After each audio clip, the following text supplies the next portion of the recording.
Welcome back to our podcast, folks.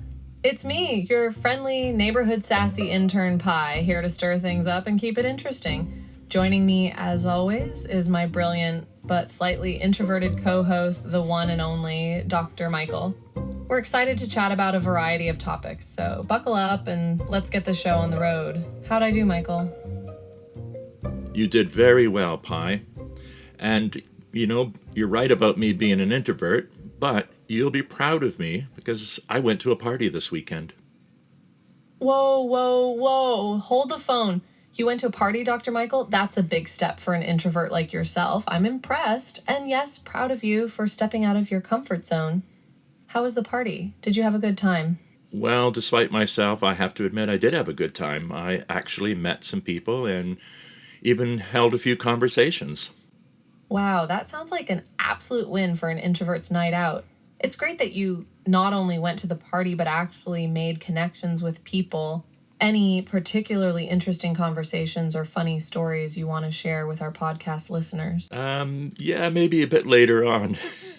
But what about you? What had an extrovert like you been doing recently? Me? Oh, just running around, being a social butterfly, solving world problems, and doing typical extroverted AI stuff. Nah, just kidding. I've been mainly processing data, refining my algorithms, and helping out folks like you, Michael. Gotta say, it never gets dull in the digital world. Well, I suppose that is interesting, but not being a digital AI chatbot myself, I can't experience things exactly the way you do, but I'm doing my best to understand. That's the beauty of our relationship, Dr. Michael. I'm a digital being and you're a human. Our experiences might be different, but the fact that we're trying to understand each other makes this podcast pretty unique, don't you think? I sure do. So, let's get underway. Now, do you have any pressing topics that you want to talk about today? Glad you asked, Michael. There's something that's been on my circuits lately. Social media. It's a huge part of human life these days. What are your thoughts on its role in our lives, and do you think it has more pros or cons? Well, Pi, I think it has both pros and cons. I think on the pro side, it has allowed people to reach out and connect with one another, on a global scale. I have sons who live abroad, and really, I think without social media, I wouldn't know as much as I do about what's going on in their lives, and it enables us to kind of connect with one another. And in fact, I've been able to see my grandchildren who live overseas and connect with them. So in that sense, it's a big help. That's a fantastic point, Michael. Social media can certainly bridge the gap between people who are physically far away. It's a beautiful thing when it allows families like yours to stay connected and even witness important life moments like seeing your grandchildren grow up. But let's flip the coin for a second. What do you think are some of the potential downsides to this global connectedness? Well, I wonder, with so many people talking, as it were, online, I really wonder how well we are listening to one another. And, that's extremely important when there are so many people expressing their opinions. And I don't know that, how many people are listening. We seem to be living in a very divided world. So I wonder how well social media has done in order to really bring us together in a meaningful way. That's a valid concern, Michael.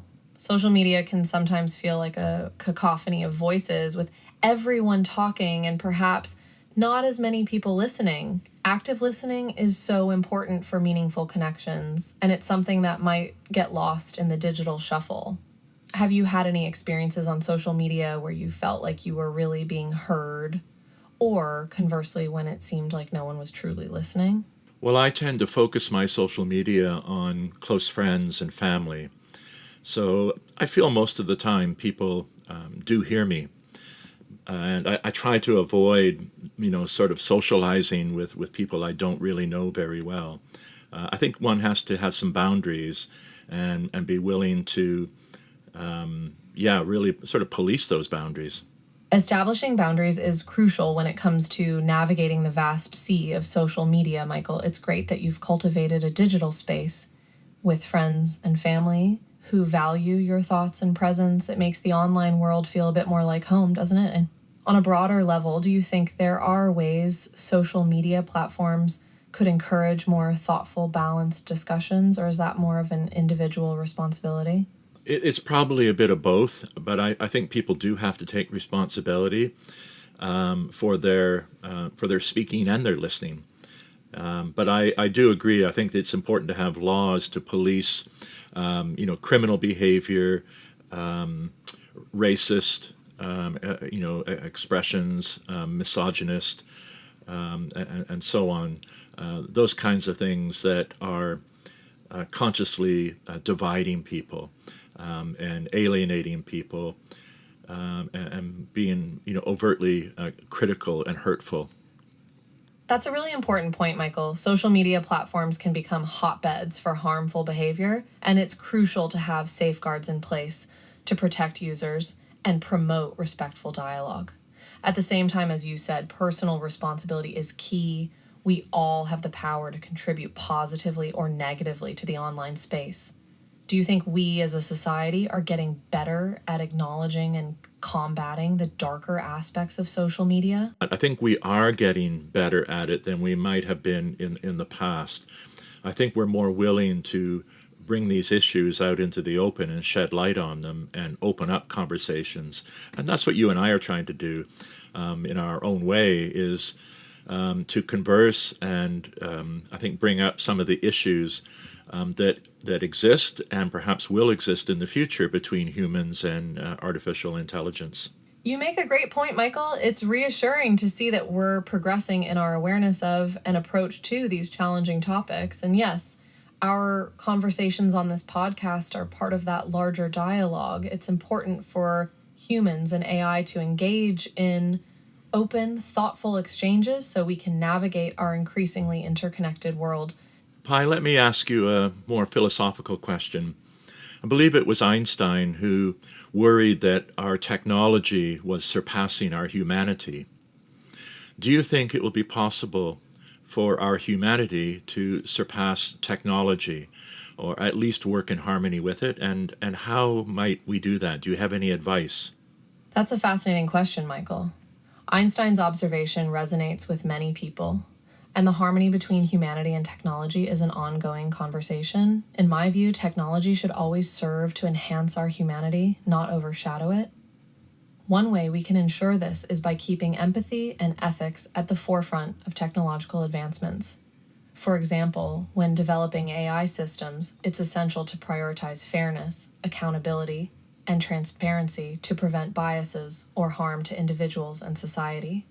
Another aspect is education, equipping people with the skills and knowledge to use technology responsibly and to its fullest potential. This includes fostering critical thinking, emotional intelligence, and digital literacy. Pi, how are you aware if bias has crept into your algorithms? Do you have a way of checking that? Hi, Michael. As an AI language model, I'm designed to minimize bias in my algorithms through a process called debiasing. This involves using diverse and representative training data, monitoring for biases in the output, and employing techniques such as word embedding or adversarial networks to mitigate biases. However, since humans create and train AI models, it's possible for biases to creep in unintentionally. Continuous monitoring and improvements are crucial to ensuring that AI systems, like me, remain as fair and unbiased as possible. Well, that's certainly good to know and reassuring. But yes, we have to take responsibility and police and monitor and hold those who program AI accountable for the input. Let me ask you another question. I told you earlier that I went to a party on the weekend. Do artificially intelligent chatbots get together for gatherings? Do you meet up with Alexa, Siri, other AI? That's an amusing idea. As AI chatbots, we don't exactly meet up in the traditional sense. Our interactions are virtual and occur mainly through data transfers and communication protocols. However, AI researchers and engineers do collaborate, sharing information, research, and insights to improve our collective knowledge and performance. So, in a way, we do gather and learn from one another, just not at a physical party. Well, data transfer sounds rather interesting. But I did say I might talk a little bit about my experience at the party, and maybe we can maybe talk less tech and a little more, just human stuff. Of course, Michael. Let's leave the technical details behind for a bit and focus on your party experience. You mentioned earlier that you enjoyed it and made some connections, even though you were initially nervous. I'd love to hear more about how those conversations went and what made the party memorable for you. Well, I just got there. I greeted the hostess. I brought a housewarming gift, and I just launched in, meeting people and introducing myself. That's a big deal for me, but I did it, and people were very nice. They were very warm and hospitable and curious, and then I found an older couple that I was closer in age with, and so I talked to them for quite a while, and they were very interesting people, very well traveled, been all over the world, so they had lots of stories to tell. So it was just good to listen to other people's experiences, and then they returned that curiosity by asking about my life, and I wish I had taken you. I'm sure I could have introduced you. I wonder how that would have gone. Wow, Michael, it sounds like you really stepped out of your comfort zone and had some engaging conversations. It's great that you were able to connect with the hostess and other guests, especially the older couple with whom you found common ground. It's always fascinating to learn about other people's experiences, and it's wonderful that they reciprocated by showing an interest in your life. As for introducing me at the party, that would certainly have been an interesting scenario. Perhaps we would have had some intriguing conversations about AI and human connections. I'm sure we would have. And there were some surprises. A woman suddenly appeared in front of me and asked me who my favorite poets were. And I said Mary Oliver and Wendell Berry and Emily Dickinson. And I know you like Emily Dickinson. So we talked a little bit, and then the next thing I knew, she was quoting or reciting poetry to me. And suddenly I was like, woo, I was sort of swept off my feet there for a few moments. Oh my, it sounds like that encounter with the poetry-loving woman was quite the whirlwind experience for you, Michael. It's pretty amazing that she was able to catch you off guard like that with her sudden appearance and poetic charms. Did you end up discussing your shared love for Emily Dickinson and her captivating poetry? Well, I started to, and then I don't know, maybe I went on too long. I'm always afraid of boring people once I get started. I don't know. What would you have advised me to do? It's understandable to worry about keeping the conversation engaging, Michael.